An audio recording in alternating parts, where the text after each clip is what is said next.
Tem um negócio que o Otávio falou no último vídeo dele sobre Hunter x Hunter aqui no canal, já faz um tempo, mas eu fiquei com aquilo na cabeça, sobre como naquela realidade rígida e sufocante de regras, traição e penitência, sobre como a crença daqueles personagens até um certo limite consegue escrever em cima dessa realidade. Por isso é bastante simbólico que em uma das lutas mais esperadas da história do Hisoka, Puro Desejo, com o Kuroro, que eu vou chamar de Kuroro porque é como tá nessa versão aqui da JBC, e depende de todo um sistema de regras para se colocar no mundo, é bastante simbólico que essa luta comece com ele assassinando logo o juízo, o árbitro da luta, como um atestado desse evento enquanto um combate acontecendo no limite da abstração, da ordem e da corrupção daquele mundo. O local escolhido para a luta, também simbolicamente, é a Torre Celestial, o primeiro lugar onde o Gon e o Killua vão depois do Exame Hunter, em que lutadores se enfrentam e os vencedores vão avançando aos andares mais altos e recebem premiações em dinheiro, esse lugar de competição expressa e radical que se confunde com todo o aparato de entretenimento que observa o processo violento de predação. O encontro desses dois personagens começa como parte do espetáculo, mas parece que vai sempre questionando o alcance desse controle.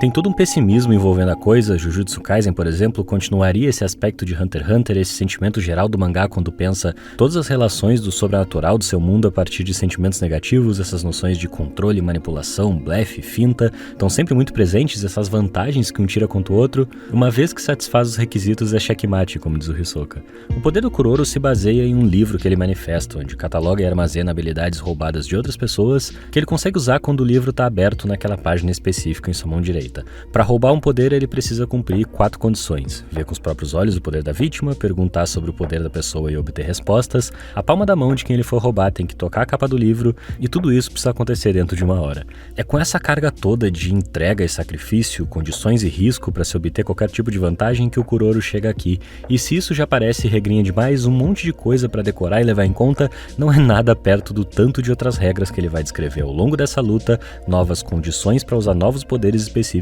igualmente ardilosos. Perto disso, a goma do Hisoka, um transmutador, que transforma sua energia nessa forma viscosa, elástica e maleável, mesmo seu poder que consegue mudar a aparência de uma superfície, um poder que pode ser tão dissimulado quanto o do Kuroro, mas depende muito mais de tato, do toque, de estar presente ali, em comparação a um negócio muito mais simples de entender, enquanto o Kuroro ora vai usar, por exemplo, a voz negra, com a qual consegue controlar o corpo, literalmente por um controle de quem foi fincado por essas antenas, depois vai apresentar o Sol e Lua, onde com uma mão coloca um selo positivo e com outra um selo negativo numa superfície que quando entram em contato um com o outro explodem, com o tamanho da explosão variando de acordo com o tempo que ficam encostados, e isso já é um negócio que ele só consegue usar porque tem uma outra regra sobre o livro, que é ele conseguir ativar mais de um poder roubado quando usa esse marca-páginas. Assim ele conseguiria usar o poder em que o livro está aberto e também o poder onde ele marcou a página, além de conseguir usar poderes como Sol e Lua, que precisam das 2 mãos para usar, deixando o marcador naquela página desse poder mesmo com o livro fechado. O estilo é importante em um jogo, não acha? O Kuroro questiona o Hisoka,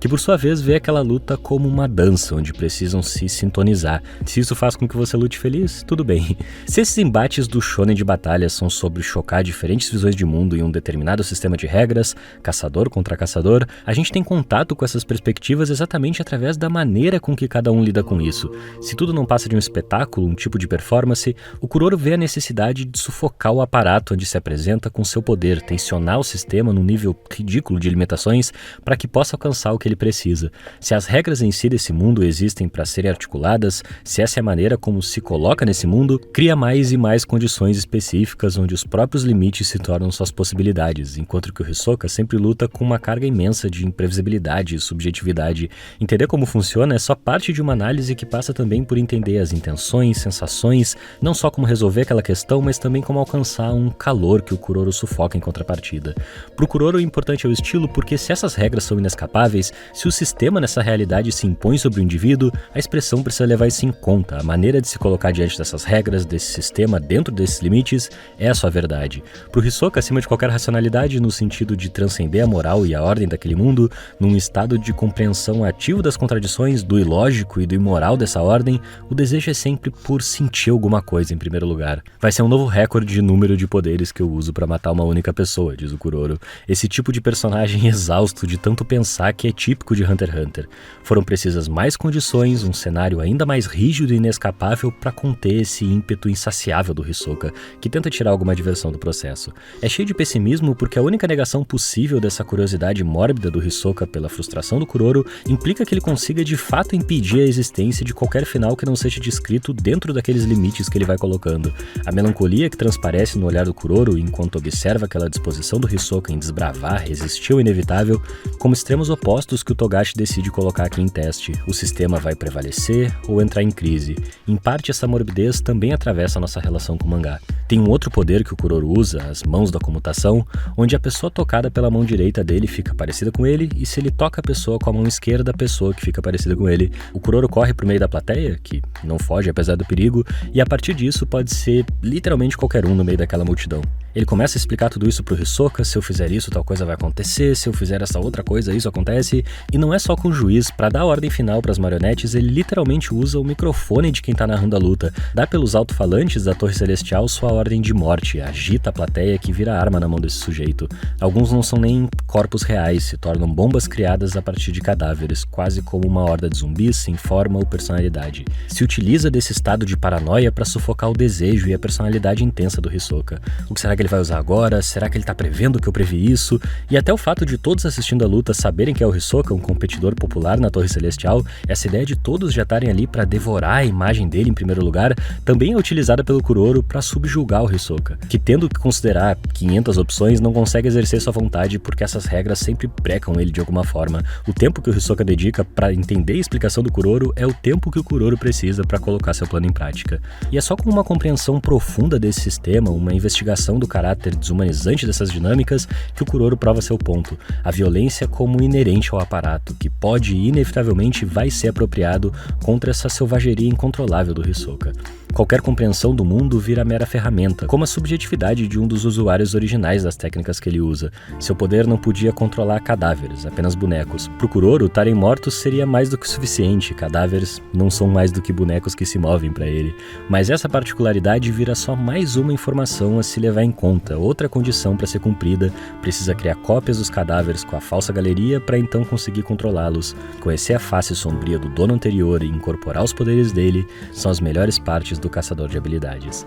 Hunter x Hunter começa a história onde poder e restrição têm uma ligação direta, onde o olhar sobre as relações só se manifesta através desse sistema rígido de regras disputando espaço com um outro lado que é muito mais sobre o desejo pela imagem, pela narrativa, por receber o mundo através dos seus sentidos. Um lado que precisa se impor condições ridículas de complexas e dar sentido a essas regras para existir, e outro que se definem por uma vontade de prazer acima de tudo. Onde ambos se encontram é no olhar pessimista sobre as regras, como se existissem para ser questionadas, quebradas, ordem e caos como coisas inseparáveis nessa realidade traiçoeira. O Hisoka permite que o outro monte seu cenário sem se preparar para a luta, porque a vontade dele é atravessar essa armadura, chegar no que tem de mais íntimo, mais essencial daquela expressão da personalidade que nesse mundo de combate se manifesta através do poder de cada um. Suas ações vêm através de uma entrega do corpo. Hisoka sente demais aquele mundo, procura alguma coisa para sentir, um prazer que vem da morte, da dor e da desesperança, enquanto que o Kuroro captura, se apropria do mundo em volta, da sua cultura, como o poder do ancião do distrito do cometa, lá nessa realidade profunda, nas periferias dos grandes blocos de concreto dessa realidade, que para sobreviver transformava seus compatriotas em bombas quando eram ameaçados para mandar uma mensagem. É lá que acontece esse pequeno milagre, o Nen, a aura que é a energia desse mundo, fica mais forte depois da morte, um elemento que foge do cálculo, do controle daquela estrutura. Para esse ancião também não tinha diferença entre pessoas e bonecos, e na luta isso tudo aparece na capacidade do Sol e Lua continuar ativo mesmo quando o livro do Kuroro é fechado, o que faz com que a cópia, as marionetes marcadas por esse poder, continue existindo mesmo quando a falsa galeria não está ativada. Toda a condição anterior pode ser quebrada pela próxima regra, o sistema todo existindo em função de esmagar aquele único indivíduo, realizado por esse homem que já abdicou de sentir qualquer coisa. Os laços do Kuroro, seu companheirismo, mesmo isso existe como expressão rígida, pragmática e radical desse mundo que lhes tira tanto em função de uma vingança contra esse abismo social. Desde o começo, o Kuroro já dizia ter entrado nessa luta com sua vitória 100% garantida. O Togashi conta no final do volume como queria escrever essa história rigorosa o suficiente ao ponto de um personagem que diz isso, que tem 100% de chance de vencer, de fato vence. A narrativa do mangá aqui sugere um sistema tão opressivo imersivo quanto o que esses personagens se encontram, que vai aos poucos sufocando, impossibilitando qualquer outra saída. Às vezes eu vejo o pessoal falando daquelas páginas cheias de texto, esmagando as figuras e os personagens do Togashi como o maior assassinato possível ao dinamismo de uma narrativa de quadrinhos, sem entender que o autor faz um negócio muito parecido de se apropriar das dinâmicas desse tipo de história e levar elas até o limite, em contraste com os desenhos pesados e cheios de textura que a gente sabe que o Togashi é capaz de fazer, entre a paranoia e a alienação e a imagem, os sentidos. O Hisoka é esse personagem que atiça a atenção e curiosidade de todo mundo, não pelo quão sofisticado consegue jogar o jogo, mas por uma transparência, uma simplicidade, que no final ele vira esse cadáver ambulante, literalmente morrendo no final da luta e voltando desfigurado, condicionando seu pulmão a expandir e contrair, literalmente forçando seu coração a voltar a bater. Ele reproduz a parte destruída do rosto com a textura surpresa, cria um molde da goma para substituir a mão e a perna que perdeu, e pros olhos de qualquer um ele tá recuperado, sua imaginação presa nesse ciclo bizarro de repetição, vingança, um corpo desfigurado que só existe em função do próprio devoramento, de uma pulsão de morte, resiste pelo mesmo rigor, mas sem qualquer senso de verdade ou de justiça. Sua vingança vem apenas de perseguir o que deseja até o fim. Retrato sombrio dessa história cheia de sonhos que é Hunter x Hunter, de curiosidade pelo mundo, de imaginação, mas que também sempre encontra seu ponto de ruptura, seu próprio esgotamento, uma realidade concreta, cruel e distante dos sonhos dessa aventura. Nesse volume aqui, o 34 de Hunter x Hunter, tu tem toda essa luta, começo, meio e fim, é um volume bem fechadinho que dá pra comprar, mesmo se tu só quer ter essa parte aqui pra poder revisitar. Eu recomendaria até pra quem não tem os outros volumes, vou deixar aí embaixo o link pra comprar se eu encontrar com desconto, lembrando que a gente tem um grupo de promoções onde vive indicando mangá no precinho por lá, vai estar aí embaixo também. E curtita dar uma olhada na nossa campanha de financiamento, porque os apoiadores do canal, quem contribui com R$5 que seja pra manter esse projeto aqui vivo, o pessoal do apoio leu faz tipo um mês já o roteiro desse vídeo, tem um monte de texto por lá que ainda não virou vídeo, outros que nunca vão virar, além de que os próprios vídeos a gente libera antes pros apoiadores. Curte, comenta aí se quer mais vídeos sobre Hunter x Hunter. Bora compartilhar, porque essa é uma abordagem bem diferente das que tem por aí na internet sobre mangá. E até!